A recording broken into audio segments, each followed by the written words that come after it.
Thank you very much to the Lillys for this honor. It has great meaning, especially coming at this particular and sometimes perplexing time of my life. For the past 25 years, NAATCO has been working towards the improvement of Asian American representation in the theater so that we are in significant, central, multifaceted, complex, non-stereotypical roles on our stages.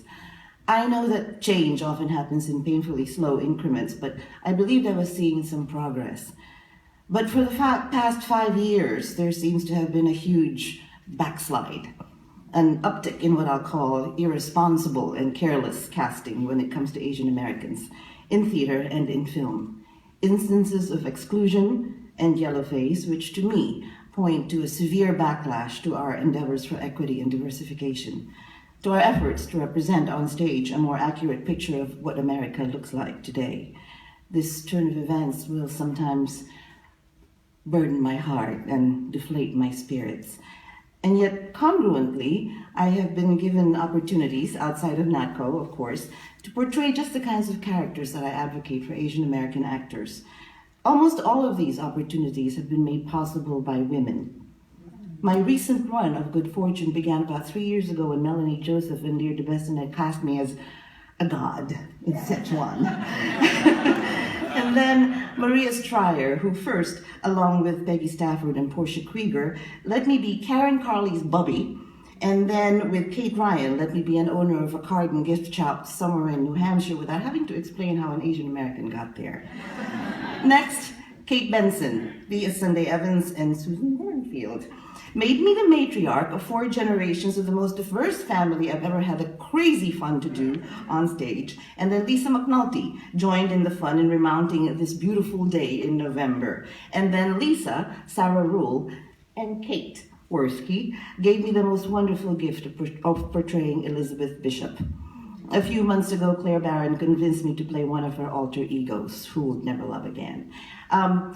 I have to say that special mention has to go to some guys.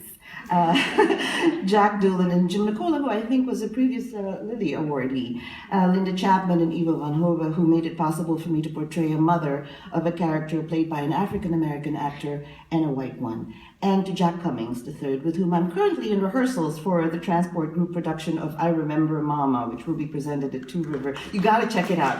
It's 10 women of a certain age playing 25 roles, and I get to be a Norwegian-American teenager, yo.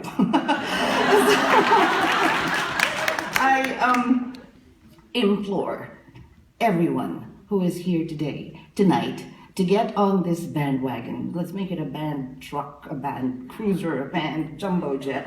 I promise you it will catapult American theater into the 21st century. And then there is the mother of all women, my mother, who is here today. She was a single mom since I was 11 and a working mom. And I will never forget, I don't know if you remember this, Mom, but I was doing one of those plays. It was actually one of these renegade groups on campus, and I did the maids, and I played Solange.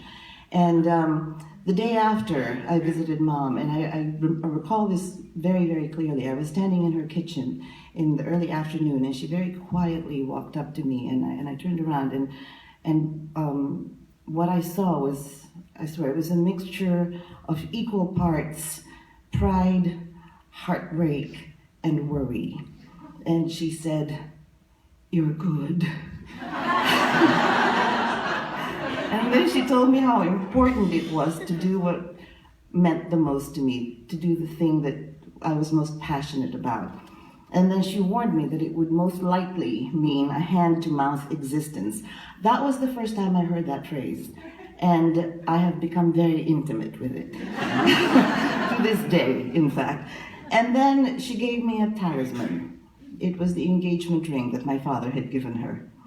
And I am here today, accepting this award because of her unconditional, unflagging, steadfast, endless love, faith, support, and encouragement. She is my hero.